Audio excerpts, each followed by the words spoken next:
എനിക്ക് മനസ്സിലാവാത്തൊരു ബിഹേവിയർ എന്താന്ന് പറഞ്ഞാൽ, ഈ ബസ്സിന് കാശില്ലാത്ത സ്ത്രീ സ്വകാര്യ സ്കൂളിലേക്ക് കുട്ടികളെ വിടുകയാണ് അല്ലേ? ഗവൺമെൻറ് സ്കൂളിൽ സീറ്റ് ഒഴിഞ്ഞു കിടക്കുക.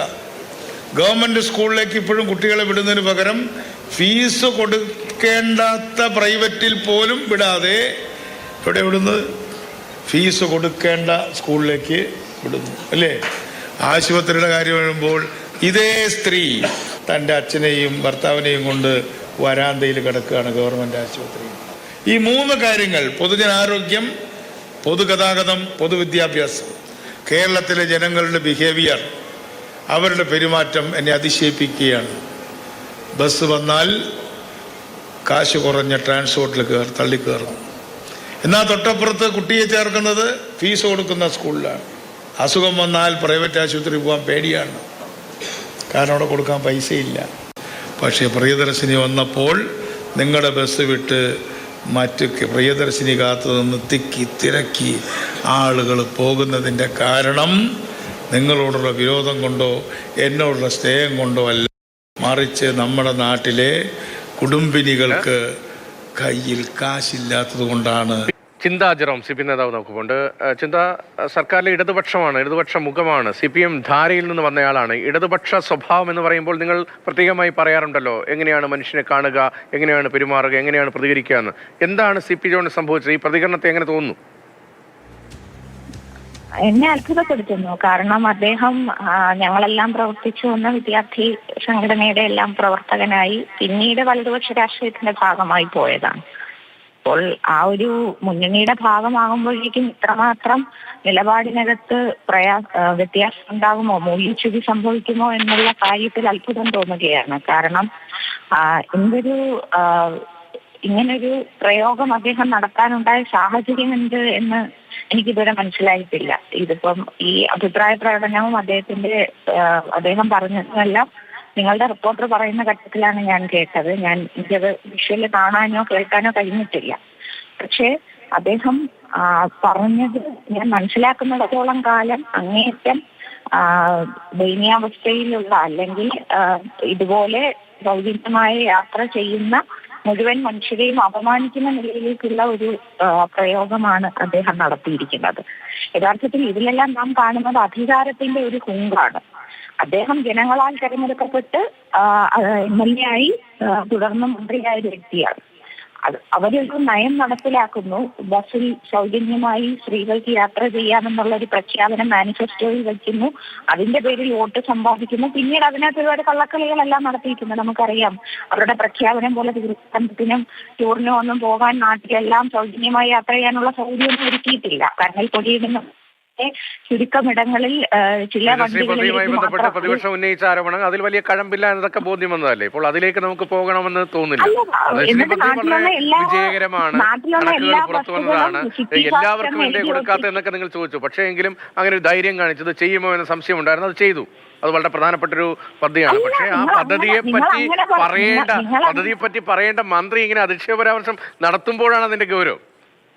അല്ല, നിങ്ങൾ ആദ്യം പറഞ്ഞ ഭാഗത്തോട് എനിക്ക് വിയോജിപ്പുണ്ട്. അങ്ങനെ എല്ലാം ഒന്നും അവർ നടപ്പിലാക്കിയിട്ടില്ല. ബസ്സിൽ കയറി നിന്നിട്ട് എന്താ പറഞ്ഞത്? സ്ത്രീകളെ നിങ്ങൾക്ക് തീർത്ഥാടനത്തിന് പോകണമോ, സ്ത്രീകളെ നിങ്ങൾക്ക് ടൂർ പോകണമോ, അതിനുള്ള എല്ലാ സംവിധാനവും ഉണ്ട്. എന്നിട്ട് നാട്ടിലുള്ള പക്ഷേ ഇതുവരെ ചെയ്യാത്തൊരു കാര്യം ചെയ്തില്ലേ ചിന്ത? ഇപ്പോൾ അങ്ങയുടെ കൊല്ലത്താണെങ്കിലും കുണ്ടറയിൽ നിന്ന് കൊല്ലത്തേക്ക് വരാൻ പാവപ്പെട്ട സാധാരണ സ്ത്രീകൾ, അല്ലെങ്കിൽ നിലമേൽ നിന്ന് പാരിപ്പള്ളിയിലേക്ക് വരാൻ സാധാരണ സ്ത്രീകൾ, അവരൊക്കെ ഇത് ഉപയോഗിക്കുന്നുണ്ട്. ഒരുപാട് പേർ ഉപയോഗിക്കുന്നുണ്ട്. ഇപ്പൊ പറഞ്ഞത് ചെയ്തില്ലാന്നൊക്കെ മറ്റു ഭാഗം അതവിടെ നിൽക്കട്ടെ. ഈ പദ്ധതിയെ കുറിച്ച് ആക്ഷേപം തൽക്കാലം ഇല്ല എന്നാണ് എന്റെ പോയിന്റ്. പക്ഷേ ഈ പദ്ധതി നടപ്പാക്കേണ്ട ഉത്തരവാദിത്തപ്പെട്ട മന്ത്രി തന്നെ അതിൽ കയറുന്ന സൗജന്യ യാത്രയെ ആക്ഷേപിക്കുന്നിടത്താണ് പ്രശ്നം. അതിലേക്ക് വരൂ. ഞാനിത് പറഞ്ഞ് അവസാനിപ്പിക്കട്ടെ. എനിക്ക് അവതാരകൻ ആരും കാണാൻ കഴിയുന്നില്ല. പക്ഷെ എനിക്ക് അത്ഭുതം തോന്നുന്നുണ്ട് താങ്കൾ എന്താണ് ഇങ്ങനെ കിടന്ന് വിപ്ലവം പിടിക്കുന്നതെന്നുള്ള കാര്യം. കാരണം എനിക്ക് പ്രത്യേകിച്ച് താല്പര്യമൊന്നുമില്ല. അല്ല, താല്പര്യം ഇല്ല എന്നുള്ളത് പറഞ്ഞാൽ മാത്രം പോരല്ലോ, അത് അവതരിപ്പിക്കുന്നതിനകത്തൂടെ കാണണ്ടേ? കാരണം നിങ്ങളോട് ചേർന്ന് നിൽക്കുക എന്നതല്ലോ എന്റെ താല്പര്യം. അങ്ങനെയല്ലല്ലോ ഞാൻ പറഞ്ഞത്. പ്രിയദർശിനി പദ്ധതി നല്ല നിലയിൽ എന്റെ പോയിന്റ് ഞാൻ ക്ലിയർ ചെയ്യാം. അങ്ങ് ആക്ഷേപം ഉന്നയിച്ചുകൊണ്ട് പ്രിയദർശിനി പദ്ധതി നല്ല നിലയിൽ നടക്കുന്ന പദ്ധതിയാണ്. അത് നിരവധി സ്ത്രീകൾക്ക് ഗുണകരമായി മാറുന്നുണ്ട്. താങ്കളുടെ ജില്ലയിൽ ഉൾപ്പെടെ അതിന്റെ വ്യക്തമായ കണക്കുകൾ പുറത്തു വന്നിട്ടുണ്ട്. അപ്പൊ പദ്ധതിയെ പറ്റിയല്ലല്ലോ ആക്ഷേപം. ഇത് നടപ്പാക്കേണ്ട മന്ത്രി ഞാനിതാ ഒരു സൗജന്യം തരുന്നു എന്ന മട്ടിൽ സ്ത്രീകളെ ആക്ഷേപിക്കുന്നതാണ് വിഷയം. അത് മാത്രമേ ഞാൻ ചൂണ്ടിക്കാണിച്ചുള്ളൂ. അത് മാത്രമാണ് എൻ്റെ പോയിന്റും. താങ്കൾ അവതാരം എന്ന നിലയിൽ ഒരു 30 സെക്കൻഡ് എനിക്ക് പറഞ്ഞു പൂർത്തീകരിക്കാൻ അവസരം തരും. അതിനുശേഷം താങ്കൾ ഇടപെടും. ഞാൻ പറയാനുള്ളത് പറഞ്ഞു കഴിഞ്ഞു, അങ്ങ് പൂർണ്ണമായി പറയും. ഓക്കെ. അപ്പൊ താങ്കൾ ഇപ്പൊ പറഞ്ഞതിനകത്ത് 2 കാര്യത്തിനകത്ത് എനിക്ക് വ്യത്യസ്തമായ അഭിപ്രായമുണ്ട്. ഒന്ന്, കോൺഗ്രസും UDFും വഞ്ചനാപരമായ സമീപനമാണ് ഈ പദ്ധതിയുമായി ബന്ധപ്പെട്ട് ജനങ്ങളോട് കാണിച്ചതെന്നുള്ള ഞങ്ങളുടെ രാഷ്ട്രീയമായ വിമർശനം വളരെ ശക്തമായി ഇപ്പോഴും ഉന്നയിക്കാൻ ഞങ്ങൾ ആഗ്രഹിക്കുകയാണ്. കാരണം എന്ത് എന്ന് പറഞ്ഞാൽ, തെരഞ്ഞെടുപ്പ് സമയത്ത് അവർ സ്ത്രീകളോട് വാഗ്ദാനം ചെയ്തത് നിങ്ങൾക്ക് എവിടെ വേണമെങ്കിലും സൗജന്യമായി പോകാമെന്ന്. അത് പറഞ്ഞത് മറ്റാരുമല്ല, ബഹുമാനപ്പെട്ട മുഖ്യമന്ത്രി VD സതീശനും ശ്രീ KC വേണുഗോപാലും ഉൾപ്പെടെയുള്ള നേതാക്കന്മാർ ബസ്സിനകത്ത് കയറി നിന്ന് ക്യാമ്പയിൻ ചെയ്ത് ജനങ്ങളെ പറ്റിച്ചു വോട്ട് വാങ്ങിച്ചു എന്നുള്ള കാര്യത്തിൽ ഒരു തർക്കവുമില്ല. അത് യാഥാർത്ഥ്യമാണ്. 2, താങ്കൾക്ക് പറഞ്ഞ മറ്റൊരു കാര്യത്തിലുള്ള എന്റെ വിമർശനം പറയട്ടെ. താങ്കൾ പറഞ്ഞൊരു പുതിയ പദ്ധതി അവതരിപ്പിക്കുമ്പോൾ എന്തിനാണ് നിങ്ങൾ ഇതുവരെ ചെയ്യാത്തൊരു കാര്യമല്ലേ ഇപ്പോൾ ചെയ്തതെന്നുള്ളത്. അപ്പോൾ ഇതുവരെ ചെയ്യാത്ത ഏറ്റവും മാതൃകാപരമായ ഒരു കാര്യമായിരുന്നില്ലേ നമ്മൾ ചെയ്തിരുന്ന വീട്ടിലെ കാണാപ്പണികൾ ചെയ്യുന്ന സ്ത്രീകൾക്ക് നൽകിയിരുന്ന വീട്ടമ്മമാരുടെ പെൻഷൻ? അത് ഈ VD സതീശൻ സർക്കാർ നിർത്തലാക്കിയില്ലേ? ഇതുവരെ ചെയ്യാത്ത കാര്യമല്ലേ ഹെലികോപ്റ്റർ അവയവദാനങ്ങൾക്കും അതുപോലെയുള്ള അത്യാവശ്യ കാര്യങ്ങൾക്കും മാത്രം പൊക്കോണ്ടിരുന്ന VD സതീശൻ സ്വന്തം അമ്മായിയച്ഛനെ കാണാൻ കാരുണ്യ ബലവൻ ഫണ്ട്, പിന്നീട് നിങ്ങൾക്ക് വന്ന KM മാണി, അദ്ദേഹം UDF സർക്കാരിന്റെ ഭാഗമായി കൊണ്ടുവന്ന വളരെ പ്രധാനപ്പെട്ട പദ്ധതിയായിരുന്നു. അതിനെന്ത് സംഭവിച്ചു എന്നത് നമുക്കറിയാവുന്നതാണ്. കോക്ലിയർ ഇംപ്ലാന്റേഷൻ, അങ്ങനെ നിരവധി പദ്ധതികളുണ്ട്. ഇപ്പോൾ രാഷ്ട്രീയമായി നമ്മൾ എടുത്തു വെച്ച് ഓരോന്നോരോന്നായി തരമം ചെയ്യാൽ ഇതുപോലെ പലതും അങ്ങോട്ടും ഇങ്ങോട്ടും, ഇതിപ്പോൾ സോഷ്യൽ മീഡിയയിൽ അങ്ങോട്ടും ഇങ്ങോട്ടും അറ്റാക്ക് ഒരു മന്ത്രി നടത്തിയ പരാമർശത്തെ കുറിച്ചാണ്. അതിലേക്ക് അങ്ങ് വരണമെന്നാണ് ഞാൻ അഭ്യർത്ഥിക്കുന്നത്. UDFന്റെ പാനലിസ്റ്റിനെ കണക്ക് ഇങ്ങനെ ഇരുന്ന് തർക്കിക്കുകയാണെങ്കിൽ, ഞാനൊരു കാര്യം പറഞ്ഞു വന്നത് പൂർത്തീകരിക്കാൻ പോലും താങ്കൾ സമ്മതിക്കാതെ ഇങ്ങനെ തർക്കിക്കുകയാണെങ്കിൽ പിന്നെ ഇങ്ങനെ വിളിച്ച് ചോദ്യം ചെയ്യേണ്ട കാര്യമില്ലല്ലോ. നമ്മൾ അങ്ങോട്ട് മാതൃഭൂമിയിൽ വിളിച്ച് എനിക്കൊന്ന് പ്രതികരണം പറയണമെന്ന് പറഞ്ഞേ അല്ലല്ലോ. അവിടുന്ന് എന്നെ വിളിച്ചിട്ട് ചോദിച്ചു ഇങ്ങനെ ഒരു വിഷയമുണ്ട്. ഞാനത് അധിക്ഷേപ പരാമർശത്തെ കുറിച്ചാണ് ചോദ്യം. അതേക്കുറിച്ച് അങ്ങ് വരാതെ മറ്റു കാര്യങ്ങളിലേക്ക് പോകുന്നതുകൊണ്ടാണ് അങ്ങനെ സംസാരിക്കേണ്ടി വരുന്നത്. ഏത് വിഷയത്തിൽ അധിക്ഷേപം നടത്തിയത് സൗജന്യ യാത്രയെ സംബന്ധിച്ചാണ്. അപ്പൊ UDFിന്റെ കുറിച്ച് പറയണ്ടേ? UDF ജനങ്ങളെ പറ്റിച്ചതിനെ കുറിച്ച് പറയണ്ടേ? ഇതൊന്നും പറയാതെ നിങ്ങൾ പറയുന്ന ഒരു ഭാഗത്തിന്റെ മറുപടി മാത്രം ഞാൻ പറഞ്ഞാൽ മതി എന്ന് പറഞ്ഞാൽ ഇതെന്താ ഒറ്റവാക്കിൽ ഉത്തരം എഴുതുന്ന ക്വസ്റ്റ്യനാ? ഞാൻ ആ കാര്യങ്ങൾ പറയട്ടെ. എന്റെ പറഞ്ഞുള്ള അറിവും വിവരവും വെച്ചല്ല എനിക്ക് പറയാൻ പറ്റും. താങ്കൾ പ്രതീക്ഷിക്കുന്ന ഉത്തരം എനിക്ക് പറയാൻ പറ്റുമോ? ഞാൻ പറഞ്ഞോട്ടെ? അങ്ങ് പറയൂ, കേൾക്കുകയാണ്. ആരായിരുന്നു? എനിക്ക് ആരാണെന്ന് ഞാൻ യാത്രയിലായതുകൊണ്ട് കാണുന്നില്ല, അതുകൊണ്ട് ചോദിച്ചതാണ്. താങ്കൾ വളരെയധികം അസ്വസ്ഥമാകുന്നുണ്ട്. ഞാനൊരു അഭിപ്രായം പറയുന്ന സമയത്ത് താങ്കൾ ഇത്രമാത്രം അസ്വസ്ഥമായി പ്രതികരിക്കുന്ന എന്താണെന്ന് നമ്മൾ തമ്മിലൊരു തർക്കമായി ഇത് പോകണ്ട. നമ്മൾ വ്യക്തിപരമായി ഇപ്പോൾ ഒരു പൊതു പ്ലാറ്റ്ഫോം അല്ലേ, നമ്മൾ വ്യക്തിപരമായി തർക്കമായി. ഞാൻ പറഞ്ഞ പോയിന്റ് ഞാൻ 1-2 തവണ ക്ലിയർ ചെയ്തതാണ്. അത് ഏതെങ്കിലും തരത്തിലല്ല. അങ്ങ് പറയൂ, അങ്ങ് പറഞ്ഞ് പൂർത്തീകരിക്കൂ. ഞാൻ പറഞ്ഞത് ഇപ്പോൾ CP ജോൺ എന്ന് പറയുന്നത് ഒരു മന്ത്രിയാണ്, UDF സർക്കാരിന്റെ ഭാഗമാണ്, VD സതീശൻ മന്ത്രിസഭയിലെ മന്ത്രിയാണ്.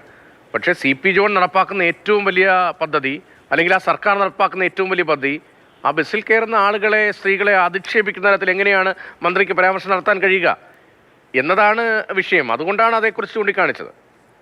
അതെ, അത് തന്നെയാണ് ഞാൻ പറഞ്ഞു വന്നത്. ഇത് പറയുന്ന വ്യക്തി അല്ലെങ്കിൽ UDF ഗവൺമെന്റിന്റെ ആദ്യത്തെ സമീപനമല്ല. തുടക്കം തൊട്ടേ ഇവർ ജനങ്ങളെ പറ്റിച്ചുകൊണ്ടിരിക്കുകയാണ്.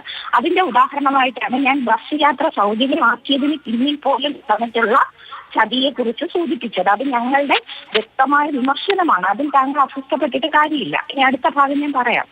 ഇപ്പോൾ അദ്ദേഹം നടത്തിയിരിക്കുന്ന പരാമർശം എന്ന് പറയുന്നത് അങ്ങേയറ്റം പ്രതിഷേധാർഹമാണ്. എനിക്ക് അത്ഭുതം തോന്നുന്നു തന്നെയാണ് ഞാൻ തുടക്കത്തിൽ പറഞ്ഞത്. കാരണം ഇതാരുടെ ഔദാര്യമല്ല, ഒരു സർക്കാർ പദ്ധതിയും ആരുടെയും ഔദാര്യമല്ല. സ്വകാര്യ ആശുപത്രിയിൽ നിന്നും ചികിത്സ നേടുന്നു, സ്വകാര്യ സ്കൂളുകളിൽ കുട്ടികളെ വിടുന്നു എന്നൊക്കെ പറയുന്നത് പക്ഷേ ഇപ്പൊ UDF അധികാരത്തിൽ വന്ന ജനങ്ങളിനി ആകെ ഇപ്പോഴത്തെ സ്ഥിതികളൊക്കെ അറിയാമല്ലോ. മൊത്തത്തിൽ കുറച്ചു മാസങ്ങൾ കൊണ്ട് തന്നെ കേരളത്തിൽ വന്നിട്ടുള്ള മാറ്റം. പക്ഷെ ഇവിടെ പറയുന്നത് ഇപ്പം സർക്കാർ സ്കൂളുകളിൽ കുട്ടികളെ പഠിക്കാൻ വിടുകയും സർക്കാർ ആശുപത്രികളിൽ ചികിത്സയ്ക്കെത്തുകയും ഇവിടെ ഗവൺമെന്റ് പ്രഖ്യാപിച്ച പദ്ധതിയുടെ ഗുണഭോക്താക്കളായി സ്ത്രീകൾ മാറുകയും ചെയ്യുന്നതൊന്നും സർക്കാരിന്റെയോ മന്ത്രിയുടെയോ ഔദാര്യമല്ല. അതുകൊണ്ട് ഈ പ്രസ്താവന സർക്കാരിന്റെ ഔദാര്യമല്ല. ഒരു പദ്ധതി പ്രഖ്യാപിക്കപ്പെട്ടത് അത് പൊതുജനങ്ങളുടെ പദ്ധതിയാണ്. സർക്കാർ എന്നത് പൊതുജനമാണ്, അല്ലാതെ ഏതെങ്കിലും വലിയ നേതാവിന്റെ ഔദാര്യത്തിലല്ലല്ലോ ഇവിടെ ഈ ക്ഷേമ പദ്ധതികൾ. ഇപ്പൊ ഞങ്ങൾ നൽകി, ഞങ്ങൾ കൊടുത്തു എന്നൊക്കെ പറയുമ്പോഴും അതൊക്കെ വളരെ ചെറിയ വാദങ്ങളാണ് എന്ന് പൊതുജനത്തിനറിയാം. അത് പല തെരഞ്ഞെടുപ്പുകളൊക്കെ നമ്മൾ കണ്ടിട്ടുള്ളതാണ്. ഞങ്ങൾ നൽകി, ഞങ്ങൾ കൊടുത്തു എന്ന വാദമൊക്കെ എപ്പോഴും നമ്മൾ കേൾക്കുന്നതാണ്. അങ്ങനെ ഈ സർക്കാരിലും CP ജോൺ ഞങ്ങൾ നൽകി എന്ന വാദം പറയേണ്ട കാര്യമില്ല. അത് സർക്കാരിൻ്റെ പോളിസിയാണ്, അതിൻ്റെ ഭാഗമാണ്, അത് രാഷ്ട്രീയ തീരുമാനമാണ്. ഒട്ടേറെ സ്ത്രീകൾക്ക് അതിൻ്റെ ആനുകൂല്യം ലഭിക്കുന്നുണ്ട്. അതിനിടയിൽ എങ്ങനെയാണ് ആ വകുപ്പ് കൈകാര്യം ചെയ്യുന്ന മന്ത്രി ഇങ്ങനെ അധിക്ഷേപകരമായ പരാമർശം നടത്തിയത് എന്നാണ് ചോദ്യം. ആ പ്രതികരണം ഒരിക്കൽ കൂടി കേൾക്കാം, അപ്പോൾ ആ ഗൗരവം കുറെ കൂടി വ്യക്തമാകും. എനിക്ക് മനസ്സിലാവാത്തൊരു ബിഹേവിയർ എന്താന്ന് പറഞ്ഞാൽ, ഈ ബസ്സിന് കാശില്ലാത്ത സ്ത്രീ സ്വകാര്യ സ്കൂളിലേക്ക് കുട്ടികളെ വിടുകയാണ് അല്ലേ? ഗവൺമെൻറ് സ്കൂളിൽ സീറ്റ് ഒഴിഞ്ഞു കിടക്കുക. ഗവൺമെൻറ് സ്കൂളിലേക്ക് ഇപ്പോഴും കുട്ടികളെ വിടുന്നതിന് പകരം ഫീസ് കൊടുക്കേണ്ടാത്ത പ്രൈവറ്റിൽ പോലും വിടാതെ എവിടെ വിടുന്നത്? ഫീസ് കൊടുക്കേണ്ട സ്കൂളിലേക്ക് വിടുന്നു അല്ലേ? ആശുപത്രിയുടെ കാര്യം വരുമ്പോൾ ഇതേ സ്ത്രീ തൻ്റെ അച്ഛനെയും ഭർത്താവിനെയും കൊണ്ട് വരാന്തയിൽ കിടക്കുകയാണ് ഗവൺമെൻറ് ആശുപത്രി. ഈ 3 കാര്യങ്ങൾ, പൊതുജനാരോഗ്യം, പൊതുഗതാഗതം, പൊതുവിദ്യാഭ്യാസം, കേരളത്തിലെ ജനങ്ങളുടെ ബിഹേവിയർ, അവരുടെ പെരുമാറ്റം എന്നെ അതിശയിപ്പിക്കുകയാണ്. ബസ് വന്നാൽ കാശ് കുറഞ്ഞ ട്രാൻസ്പോർട്ടിൽ തള്ളിക്കയറും. എന്നാൽ തൊട്ടപ്പുറത്ത് കുട്ടിയെ ചേർക്കുന്നത് ഫീസ് കൊടുക്കുന്ന സ്കൂളിലാണ്. അസുഖം വന്നാൽ പ്രൈവറ്റ് ആശുപത്രി പോകാൻ പേടിയാണ്, കാരണം അവിടെ കൊടുക്കാൻ പൈസയില്ല. പക്ഷേ പ്രിയദർശിനി വന്നപ്പോൾ നിങ്ങളുടെ ബസ് വിട്ട് മറ്റ് പ്രിയദർശിനി കാത്തു നിന്ന് തിരക്കി ആളുകൾ പോകുന്നതിൻ്റെ കാരണം നിങ്ങളോടുള്ള വിരോധം കൊണ്ടോ എന്നോടുള്ള സ്നേഹം കൊണ്ടോ അല്ല, മറിച്ച് നമ്മുടെ നാട്ടിലെ കുടുംബിനികൾക്ക് കയ്യിൽ കാശില്ലാത്തത് കൊണ്ടാണ്.